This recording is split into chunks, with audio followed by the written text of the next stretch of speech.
E lá vamos nós para mais uma aula, e olha só que coisa bacana, até mudei o fundo, olha que fundo bonito, né, tá um pouquinho distorcido, mas olha que coisa linda.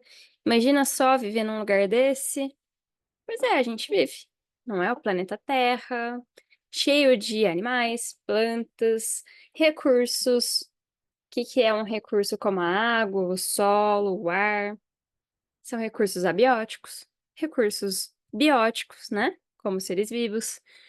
Por que que eu tô falando tudo isso, né, tudo lindo e maravilhoso? Porque hoje a gente vai começar a falar sobre uma parte, um estudo da ecologia, né, dos estudos aí das relações dos seres vivos conosco, com os outros meios, tá? Mais especificamente hoje a gente vai falar sobre cadeias, teias, essas relações alimentares. A gente precisa entender um pouquinho do hábito de vida alimentar de alguns animais, para entender lá na frente, nas próximas aulas, os tipos de relações que eles podem estabelecer, né. Imagina, a gente precisa entender o que um beija-flor vai do que ele vai se alimentar, para a gente entender qual que é a relação que ele vai ter com uma planta, por exemplo, tá bom? Então a aula de hoje, a gente vai falar, deixa eu compartilhar aqui, sobre cadeias e teias alimentares. Show de bola? Vamos em frente então, ó. O que que a gente vai ver nessa aula? O que são os seres autótrofos e heterótrofos, tá? O que são níveis tróficos, como os seres se relacionam e o que são cadeias, teias e pirâmides ecológicas. Meu Deus, hein? Bastante coisa, mas vai ser muito bacana. Seguinte, primeira coisa que eu pergunto para vocês: como os seres vivos podem obter energia? Será que todo mundo consegue ficar lá, estirado no sol, fazer fotossíntese, né? Que é um processo metabólico que a gente vai ver com mais detalhes lá na frente.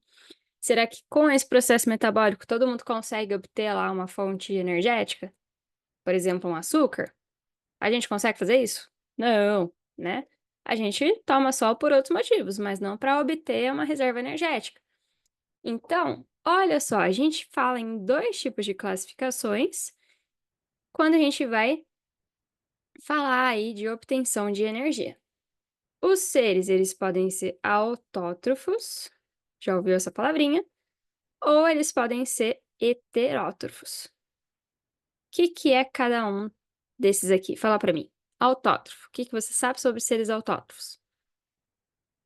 Ah, Ju, são seres que conseguem obter energia a partir do Sol.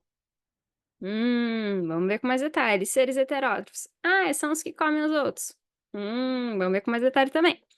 Seres autótrofos, ó, são aqueles que produzem, né, numa linguagem bem simples aí, o seu próprio alimento. Mas a gente gosta de falar mais rebuscado, né? Vamos aprimorar isso aí. São seres, ó, que sintetizam seu próprio alimento a partir de um material inorgânico, tá? O que é sintetizar? Fabricar, produzir seu próprio alimento a partir de um material inorgânico. O que é um material inorgânico? É, por exemplo, um enxofre, é, por exemplo, um fósforo, tá? São elementos químicos aí que não necessariamente estão ligados a uma fonte de carbono, tá? Como é que eles fazem isso? A partir da energia solar ou de outros compostos químicos, como eu acabei de falar aqui para vocês. Se então, de um lado a gente tem seres autótrofos, do outro lado a gente tem seres heterótrofos. O que são seres heterótrofos? Ah, Ju, se um consegue com a energia solar, esse vai conseguir com a energia da Lua. Não, pelo amor de Deus. Ó, seres heterótrofos são aqueles que não produzem o seu próprio alimento. Ou seja, eles necessitam da matéria orgânica previamente produzida por outros, tá? Como? A partir de seres autótrofos, que já produziram, por exemplo, a matéria orgânica. Eles vão, se alimentam lá, por exemplo, de seres autótrofos e conseguem produzir a sua energia, tá? Beleza. Por que que a gente falou disso? Agora, quando a gente vai estudar cadeias alimentares, a gente precisa entender que existem níveis tróficos, ou seja, a gente vai classificar os animais de acordo, os animais, né, os seres vivos, de acordo com a produção de energia dele, de acordo com como de acordo com quem que vai comer quem, tá? Numa linguagem bem chula, assim, bem direta, é isso que a gente vai analisar. Como assim, ó? A gente vai ter um nível, uma categoria, que são os produtores. Produtores são aqueles que produzem, tá? A sua matéria orgânica. E são seres autótrofos. Olha só, a gente acabou de ver que seres autótrofos, então, são aqueles que necessitam, né, que conseguem fabricar a sua própria reserva energética sem depender dos outros, tá? A gente tem outro nível que são os consumidores, tá? Esses aqui, eles já são seres heterótrofos. Eles não conseguem fabricar a sua própria matéria orgânica. Eles precisam de uma outra fonte, por exemplo, a partir ali dos produtores, tá? Dentro dos consumidores, ó, a gente precisa entender que a gente tem aqueles que são herbívoros. O que que é um ser herbívoro? Que tem uma dieta baseada em vegetais, tá? Ah, e Ju, é aquela pessoa que é vegana? Não, calma lá, isso daqui é outro tema, para uma outra discussão, tá? Herbívoros são animais que têm todo o seu trato digestório, né, todo o seu aparato digestório aí, digestivo, né, todos os seus órgãos e processos, eles dependem de uma dieta herbívora, tá, baseada em vegetais. Carnívoros são aqueles que se alimentam de outras fontes de carne, tá, são aqueles que consomem outros animais, né, outras fontes de proteína. E onívoro? Vocês já ouviram falar de seres onívoros? Quero saber. Ah, Ju, onívoros são aqueles que comem ovos. Não. O que que são seres onívoros? Enquanto eu vou colocando essa setinha aqui. Seres, seres onívoros são aqueles que conseguem ter mais de uma fonte de alimentação. Tudo bem? E além, fora desses aqui, a gente tem os decompositores. Então, muito importante, a gente precisa ter claro sobre os produtores, sobre os consumidores e os decompositores, tá? Essas são as três caixinhas principais para a gente montar uma cadeia alimentar. Vamos lá, então, do zero aqui, vamos montar o que seria uma cadeia alimentar. Seguinte, a gente precisa entender, antes de tudo, eu deixei uma observação aqui, a gente vai entender com mais detalhes no final da montagem. Que os decompositores, eles não vão entrar em um nível trófico específico. Por quê? Porque eles vão se relacionar com todos esses outros, todos produtores e consumidores, tá? Mas vamos lá, vamos por partes. Imagina que a gente tem, então, um lindo sol, cheio de raios aqui, né, queimando a nossa cuca. Temos, então, uma fonte de energia, o sol. O que que acontece? Como eu acabei de falar, o sol é uma fonte de energia. Se ele é uma fonte, alguém vai utilizar dessa energia. Quem? Os seres, por exemplo, fotossintetizantes. Vamos desenhar uma árvore aqui. Essa árvore maravilhosa que vocês estão vendo é o meu ser autótrofo. Por que que é autótrofo? Ele precisou de outro ser para produzir a matéria orgânica dele? Não, ele só precisou dessa energia luminosa. Autótrofo, tá? Então aqui temos, deixa eu colocar aqui em cima mesmo. A gente tem então o nosso primeiro nível trófico, que é um produtor, tá? Meu nível trófico aqui vai estar na cor preta. Muito bem.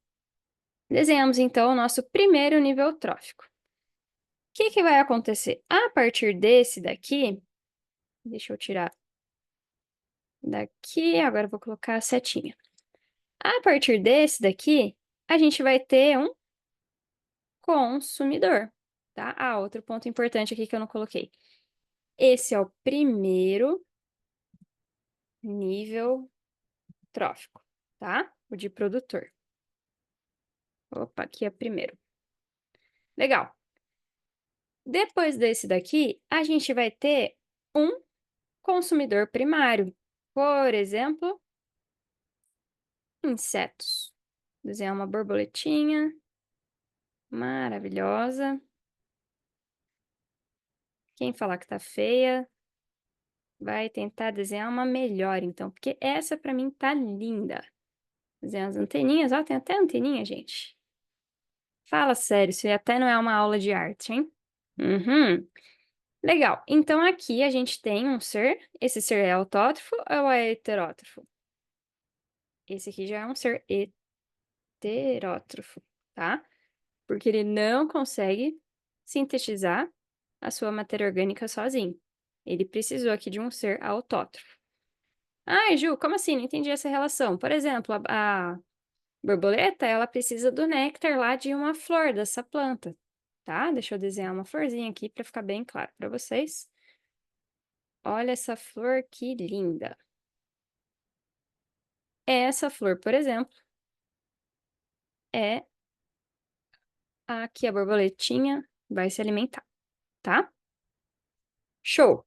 Então, aqui a gente não tem mais um produtor, aqui a gente tem um consumidor primário. E qual o nível de energia que é aqui? Fala para mim. De energia não. É aqui, ó, o segundo. Qual que é o nível trófico? Segundo nível trófico, tá? Então, olha só, a gente já tá evoluindo. Tá vendo que a gente tá conseguindo fazer uma relação entre os seres? Legal. Quem que vai comer, por exemplo, esses insetos?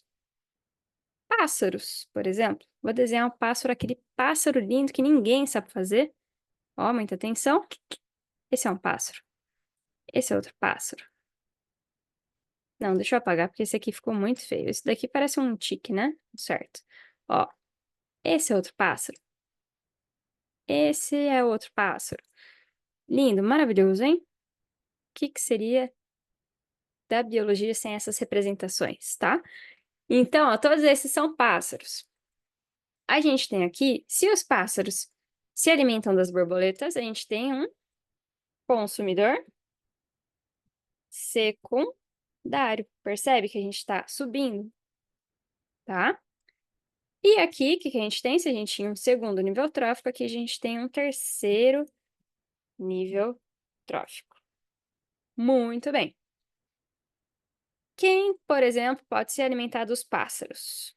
Para a gente chegar num último aqui. Por exemplo, uma serpente. Deixa eu desenhar uma serpente. Essa serpente vai ficar bem bonita. Olha só. Vocês vão até achar que é uma nagem. A serpente é um exemplo de um animal que vai se alimentar das aves, tá? Olha que bonita. Deixa eu colocar um olhinho nela, senão vocês não vão conseguir identificar que isso aqui é uma serpente. Aqui eu tenho uma serpente, ó, a linguinha dela, né? A serpente não é um pato, é uma serpente, hein? Que nível que ela vai ser?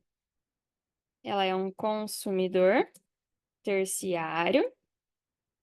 Terciário, muito bem. E ela tá no quarto nível trófico. Entenderam isso aqui?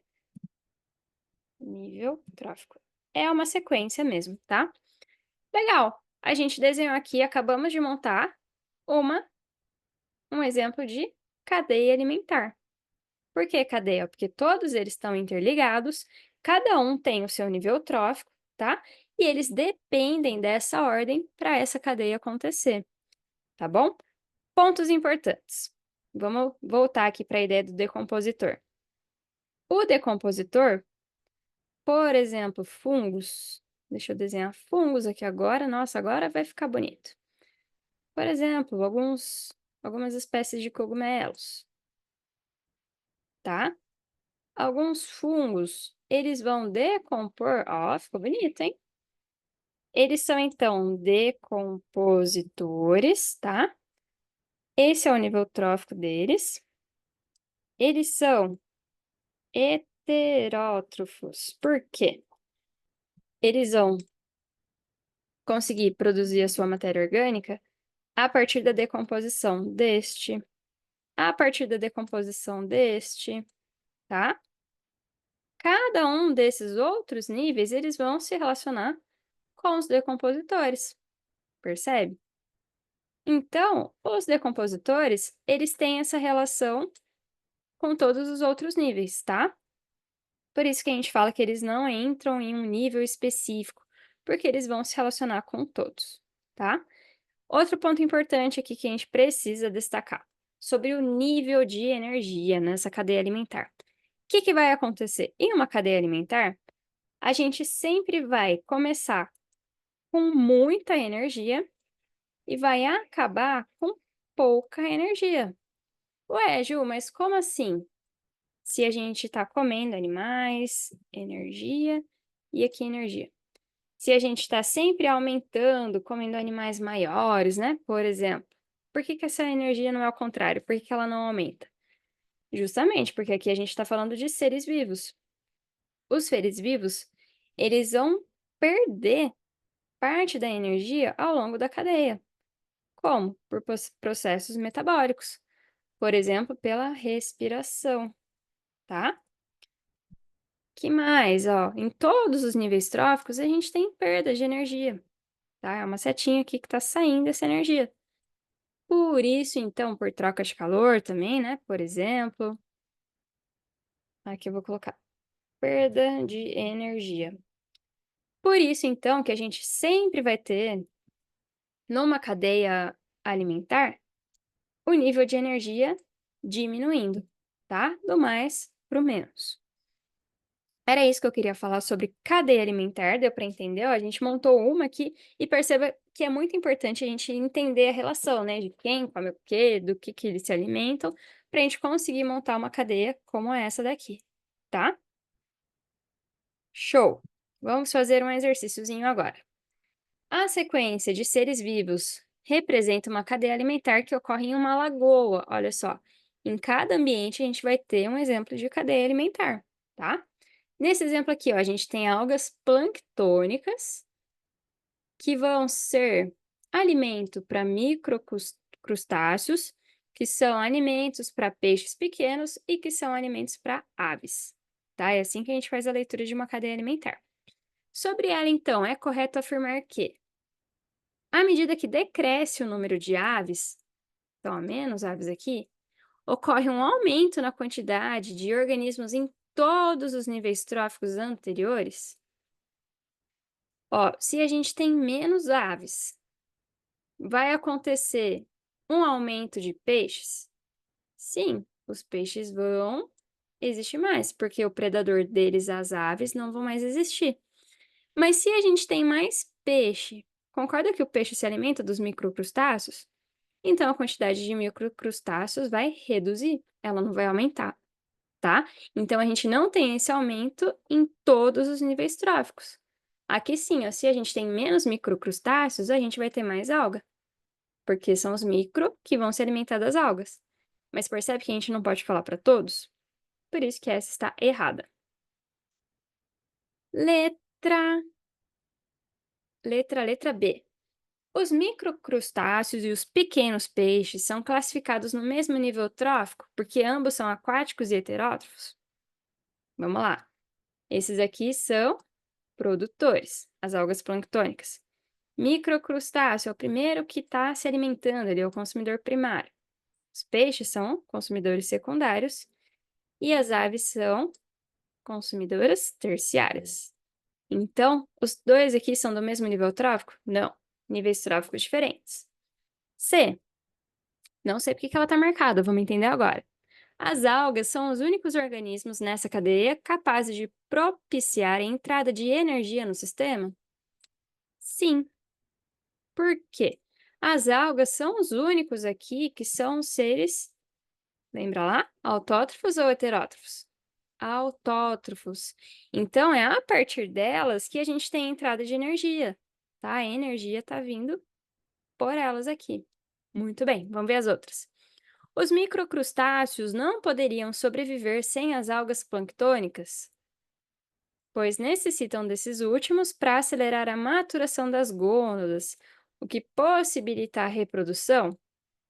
Ó, essa questão ela já está um pouquinho mais específica, mas será que os microcrustáceos dependem exclusivamente de algas planctônicas? Tá? Eles podem ter outras fontes de alimento, tá bom? Por isso que essa daqui está errada. E as aves são os organismos que conseguem obter a maior quantidade energética. Lembra lá? Quando a gente está falando do último nível trófico, a gente tem menos energia. Lembra? A gente começa com muita energia, essa energia vai se perdendo e a gente chega num ambiente com menos energia. Por isso que essa daqui também está errada. A gente fica com gabarito letra C, de captei. Mais uma, ó. Esse aqui é um textinho até para a gente se preparar aí para provas como o Enem, né, que cobram bastante texto. Fala o seguinte: microplásticos, partículas de plásticos com 5 milímetros ou menos de tamanho, já foram encontrados no ar, em ambientes terrestres, nos oceanos e na água doce, e em organismos de diferentes e todos níveis tróficos. Os efeitos nocivos dessa partícula estão documentados, mas ainda não há evidências de que biomagnificam, diferentemente dos compostos de mercúrio, que possuem capacidade de bioacumulação e biomagnificação. Meu Deus, o que são esses nomes, hein? A gente já vai ver. Como ocorre, por exemplo, em ambiente de exploração do garimpo na região amazônica. Assim, de acordo com essas informações em teias alimentares expostas a esses poluentes, o que acontece? Então, é o seguinte, ele está falando aqui, está contando uma historinha que a gente tem, por exemplo, exploração de mercúrio, tá? Principalmente lá na região amazônica, mercúrio. Esse mercúrio, ele vai ser explorado, ele vai entrar lá em rios, em lagos, em cursos da água, e aquelas populações que estão lá, elas vão acabar ingerindo mercúrio, por exemplo, peixes. E olha só, quem consome peixes, por exemplo? Nós, humanos, tá? Então, percebe que aqui a gente fez uma cadeia alimentar, né, bem rapidinha. Na verdade, aqui, né, a gente até pulou. Aqui a gente poderia inserir algumas algas, algumas plantas aquáticas, né? E aí alguns peixes vão se alimentar dessas plantas e a gente come também esses peixes contaminados, tá? A gente pode consumir tanto aqui indiretamente, né, pelas plantas e algas, quanto pelo peixe diretamente. É isso que ele contou, essa historinha, então. Os microplásticos, ó, alternativa A, são detectados em maior concentração nos produtores e consumidores do primeiro nível trófico. O que acontece? Mercúrio barra plástico, tá? Aqui a gente também está falando de outros contaminantes. Plástico. Você concorda que aqui a historinha é um pouquinho diferente? Por exemplo, o peixe, ele pode comer uma quantidade de plástico, mas se a gente come um peixe, por exemplo, maior, que comeu o peixinho pequeno, você concorda que a tendência dele ter microplástico ou até mercúrio é maior, tá? Então, por isso que a gente fala que a gente tem uma maior concentração de microplásticos, né, e dos outros poluentes no último nível trófico, tá? Em quem? Em nós aqui, por exemplo, né, um terceiro nível trófico, tá? Aqui seria um consumidor secundário, aqui um consumidor primário e aqui um produtor, tá bom? Por isso que a letra A está errada. Os compostos B de mercúrio são detectados em maior concentração nos consumidores do último nível trófico? Sim, é o que acabamos de ver. C. Os compostos de mercúrio acumulam-se nos tecidos dos consumidores de segunda ordem, não sendo detectados nos produtores e consumidores de primeira ordem?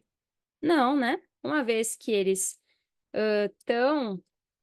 se encontram lá no de segunda ordem, eles podem sim terem sido encontrados no de primeira e no de e os produtores, tá? Não necessariamente vai ser encontrado só em um. D. Os microplásticos não são detectados nos seres vivos que ocupam os níveis tróficos inferiores na cadeia? Ó, por exemplo, no primário e no produtor? Opa, aqui errei. Aqui não é assim, não. Aqui na verdade é não. E a D também é não, tá? Eles podem ser encontrados em todos os níveis tróficos, mas também especificamente no último.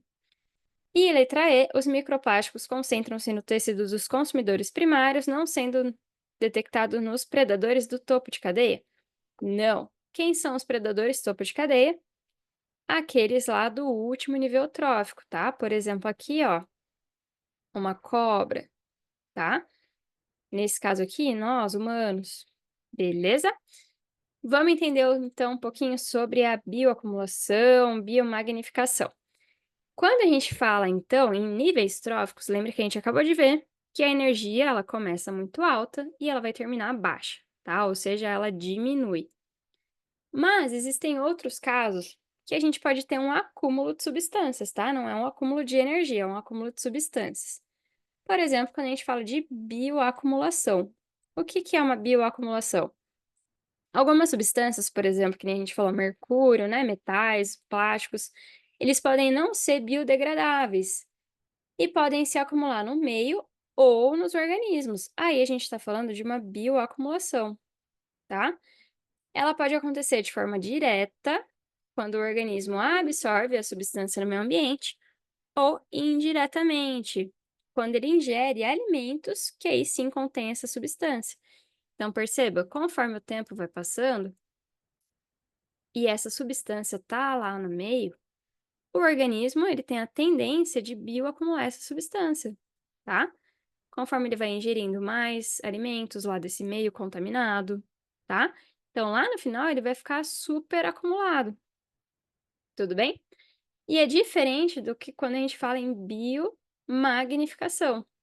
Quando a gente fala em biomagnificação, a gente tá tratando já de uma relação de cadeia, tá? De níveis ecológicos.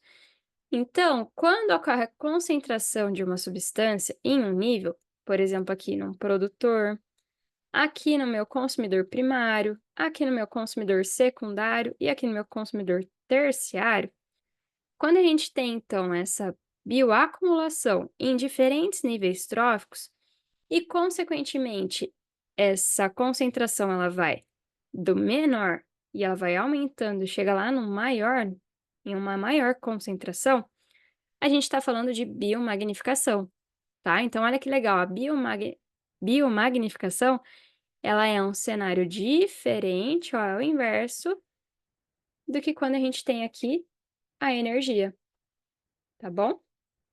Muito cuidado aí com essa pegadinha. Show de bola? Mas será que os seres vivos se relacionam apenas em uma cadeia alimentar? O que que vocês acham? Será que um sempre vai ser o alimento exclusivo do outro? Não. Ó, os níveis tróficos estão relacionados em várias cadeias, tá? A gente não tem só uma sequência linear acontecendo aqui. A gente tem várias acontecendo ao mesmo tempo, né? Isso que torna a natureza selvagem, uma luta pela sobrevivência. Porque a gente tem uma teia alimentar. Olha só que coisa louca. O gafanhoto, por exemplo, ele pode ser alimento para um pássaro, mas ele também pode ser alimento para um esquilo, tá? Esse esquilo, ele pode ser predado pela raposa ou pode ser predado pela águia. Tudo bem? Coitado do esquilo, né? Agora ele tem que se virar, não é nem nos 30, agora é nos 60, tá bom? É assim que acontece na natureza. Vamos lá, vamos testar então seus conhecimentos. Eu trouxe um exemplo de teia alimentar, quero que você fale para mim. Esse aqui embaixo, que nível trófico que ele é? Ele é um P de produtor, tá? Quando a gente está analisando agora essa linha aqui, ó, essa cadeia alimentar, quem que vai ser esse aqui? Consumidor primário. Vamos pegar só na setinha verde, vamos ver quantos níveis a gente vai ter. Esse ratinho, ele é predado por esse gavião, que é o meu topo de cadeia. Por que que ele é o topo de cadeia? Porque ninguém vai se alimentar dele, ó. É o meu consumidor secundário e essa cadeia acabou aqui. Mas vamos pegar lá as plantinhas, elas podem ser consumidas pelo meu gafanhoto. Agora o meu gafanhoto é o consumidor primário. Esse gafanhoto, vamos lá, ele pode ser comido por esse lagarto, ó, que é o meu consumidor secundário. E esse lagarto, ele pode ser comido pelo gavião, que agora, olha só, ele não é mais o meu consumidor secundário, ele é o meu consumidor terciário. Percebe? Então, dependendo da minha cadeia, eu mudo o meu nível trófico. Olha só, o meu gafanhoto, ele pode ser comido pelo meu sapo. Agora, o meu consumidor secundário não é mais o lagarto, é o sapo. E o sapo pode ser comido lá pelo gavião, que também vai ser um consumidor terciário, só que de outra cadeia, tá? É assim que a gente faz essa análise. Muito bacana, né? E você estava achando difícil só uma cadeia alimentar. A gente pode ter uma teia alimentar, né? Várias cadeias aí se relacionando, tá bom? A gente pode ter um tipo de teia que é chamada de teia de detritos, tá? Só para você não ser pego aí de surpresa por esse nome. Mas nada mais é do que uma cadeia alimentar baseada na matéria orgânica não viva, tá? O meu primeiro nível trófico, ele vai ser um nível de detrito. Por exemplo, é aquela matéria orgânica que resulta da decomposição de animais, de vegetais, tá? Então, são excrementos, ó, de alguns animais, de alguns corpos vegetais que estavam lá em decomposição, tá? A partir desse daqui, a gente vai ter um outro nível trófico, ó. A gente não tem um produtor aqui, percebe? A gente tem um detrito, tá? Essa que é a diferença. Mas aí sim, quem se alimentar desse detrito, por exemplo, a minhoca, é um consumidor primário. Aí vida que segue normalzinho, ó. A galinha come a minhoca, então é um consumidor secundário. E o homem come a galinha, então aqui é um consumidor terciário, tá bom? É só essa nomenclatura diferente e a base aqui que vai ser diferente. Chegamos em pirâmides ecológicas. Por que que agora a gente vai falar de pirâmide? Meu Deus, Ju, a gente começou como uma linha reta, agora o negócio já tá na pirâmide. Agora a gente vai entender como é que funcionam as representações gráficas, olha só, de cada nível trófico, tá? A gente vai entender que existem variações, depende aí de como a gente vai analisar essas pirâmides, tudo bem? Então a gente vai representar graficamente as diferenças de cada nível trófico em um ecossistema. Seguinte, a gente tem, então, a primeira representação, que é uma pirâmide de número. O que que é isso? Quando a gente representa a quantidade de indivíduos, ó, em cada nível trófico. Por exemplo, se a gente tem uma comunidade com 500 mil ervas, ó, a gente tem uma quantidade de 500 mil indivíduos produtores, 50 mil roedores que vão se alimentar dessas ervas. Percebe? Diminuiu. 10 mil serpentes que vão se alimentar desses roedores. Diminuiu. E 10 águias. Olha só, a gente tem a seguinte representação. Aqui a gente tem maior quantidade, colocar em 3. Aqui a gente tem numa quantidade menor, aqui a gente tem numa quantidade menor ainda, e aqui é a menor quantidade que a gente tem, tá? Então, falando em pirâmide de número, lembra que é uma quantidade. Mas, em algumas situações, essa pirâmide de número pode ser invertida. Por exemplo, uma comunidade onde a quantidade de produtores é baixa, tá? Por exemplo, uma única árvore de grande porte, ela serve de alimento para inúmeros insetos ou herbívoros. Então, a gente tem muitos animais se alimentando de uma espécie de árvore só, tá? Por isso que ela pode ser larga aqui no meio. E aí a gente tem uma quantidade um pouco menor também de consumidores secundários, tá? Show! A gente pode ter agora pirâmide de biomassa. O que que é isso? Quando a gente representa, ó, a quantidade de matéria orgânica presente no corpo do organismo. Uma dica aqui, quando a gente fala de biomassa, a gente vai falar sempre em quilograma ou em grama, tá? Essas são as medidas que a gente vai usar. Por exemplo, se a gente tem 10 mil quilos de ervas, né? Algumas plantas, olha o peso, né? É como se a gente pegasse todas aquelas ervas e pesasse mesmo. Então, é uma quantidade muito grande, tá? 1.000 quilos só de consumidores primários, né? Então, olha só, se a gente pegar todos os consumidores primários e pesar, eles só vão chegar nessa capacidade de 1.000 quilos, tá? Uma quantidade menor. 100 quilos de consumidores secundários e 10 quilos de consumidores terciários. Muito cuidado, aqui a gente não está falando de número, por quê? Você concorda que às vezes um elefante ele pode pesar a mesma quantidade do que 10 mil coelhos? Não sei se esse número é real, tá? Mas é só um exemplo. Então, aqui a gente está falando da massa, tá? Da biomassa mesmo. Outro tipo, pirâmide de Energia. Olha só, ela vai indicar para gente uma relação em quilocaloria, tá? Um outro bizu aqui para vocês. Sempre ver essas unidades, tá? Ela é a mais complexa lá dos 3 tipos que a gente acabou de ver de pirâmides ecológicas, porque ela engloba informações sobre a produção primária e a produção secundária de energia, tá? A gente tem, lembra lá, que o fluxo de energia diminui em relação aos níveis tróficos, tá? Assim, a energia também vai diminuir da base para o topo, tá? Porque, então, lembra lá, a gente tem muita energia acumulada nos níveis mais baixos, e essa energia ela vai se dissipando, tá? Por isso que a gente chega lá no topo e a gente tem pouca energia, beleza?